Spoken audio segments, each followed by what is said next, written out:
이번엔 전략 플러스 시간입니다. 김우식 와우넷 파트너 연결되어 있습니다. 안녕하십니까? 네, 안녕하십니까. 네, 우선 지난주 글로벌 증시 흐름부터 짚어봐야 될 것 같은데요. 한 주 동안 어떻게 보셨습니까? 예, 최근에 글로벌 증시가 조금 주춤하고 있는데요. 그 와중에 이제 엔비디아의 조정이 아마 지난주 가장 큰 특징이 아니었을까 하는 생각이 듭니다. 지난주 시장에 큰 영향을 줄 만한 이슈는 딱히는 없었지만은 엔비디아의 하락이 가장 특징적이었죠.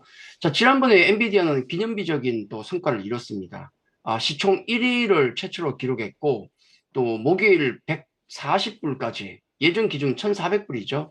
3% 이상까지 상승했다가 밀린 겁니다. 하락세는 금요일까지 이어졌는데요. 그래서 고점 140불을 생각하면 거기서부터 마이너스 10%의 하락을 기록한 겁니다. 덕분에 AI 관련주라든지 반도체가 또 동반 하락하기도 했는데요. 다만 이제 엔비디아가 그동안 그 관련주들 함께 올라온 측면이 있기 때문에 다른 빅테크나 다른 섹터 종목들은 큰 영향은 없었다 그렇게 봐야 될 것 같습니다. 자, 한 주간 엔비디아 같은 경우가 마이너스 2%대로 밀렸고 애플도 최근에 많이 올랐죠. 그래서 많이 오른 종목에 들어가기 때문에 마이너스 3% 하락했고요. 다만 다른 빅테크 종목인 마이크로소프트, 아마존, 구글 등은 뭐 플러스 1에서 2% 정도 올랐으니까 다른 측면이 좀 있었습니다. 엔비디아의 하락 그리고 그 관련 다른 종목대 하락 같은 경우는 차익 실현 물량이 나왔다 그렇게 보고 있는 게 대표적이고 반면에 이제 소외받았던 다른 섹터는 순환매석 강세를 보이기도 했다 그렇게 봐야 될 것 같습니다.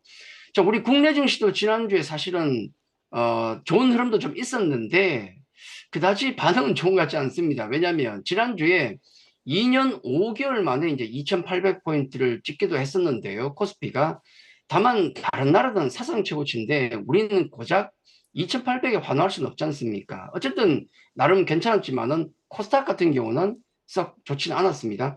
자, 외국인이 이끄는 대형 반도체, 자동차 쪽 같은 경우는 매수가 이어지면서 지수를 이끌었지만은 코스닥 쪽으로는 온기가 미치지 못하는 모습. 올 한 해를 놓고 보더라도 코스닥 시장은 아직도 우리는 마이너스 영역입니다.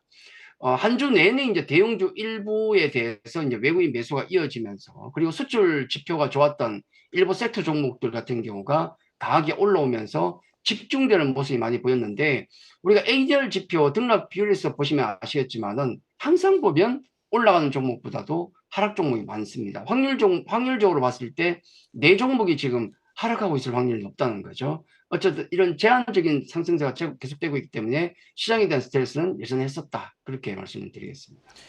네, 그리고 지난주 시장이 다소 한산하게 지나갔는데요.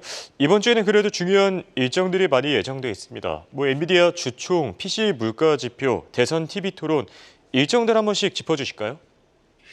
네, 지난주는 좀 한산했지만 이번 주엔 제법 있는 것 같습니다. 미국 5월 PC 물가지수, 마이크론 실적 발표, 엔비디아 관련 이슈, 또 미국 대통령 후보자 토론이 있는데 제일 중요한 건 PC 이 물가지수가 되겠는데 그동안에 보면 이제 그 다소 연준 위원들은 매파적이지 않습니까? 그래서 FOMC 회의 이후에 금리 인하 기대감이 뭐 잘해봐야 원래 한 차례 정도 봤었는데 물가 지표가 워낙 또 둔하게 나오니까 약간 기대감이 올라오는 와중에 관련 지표를 만나게 된 겁니다. 다만 이 지표는 우리 시각으로 볼 때는 금요일 밤에 나오죠. 우리 시장 다 끝나고 나오기 때문에 한 주간에 미치는 영향은 적겠지만 다음 주에 있을 것이다 말씀을 좀 드리겠고 사실 그보다 더 중요한 건 우리 지금 엔비디아가 조정을 받고 있지 않습니까? 마이크론도 지금 급락이 나온 상태지 않습니까?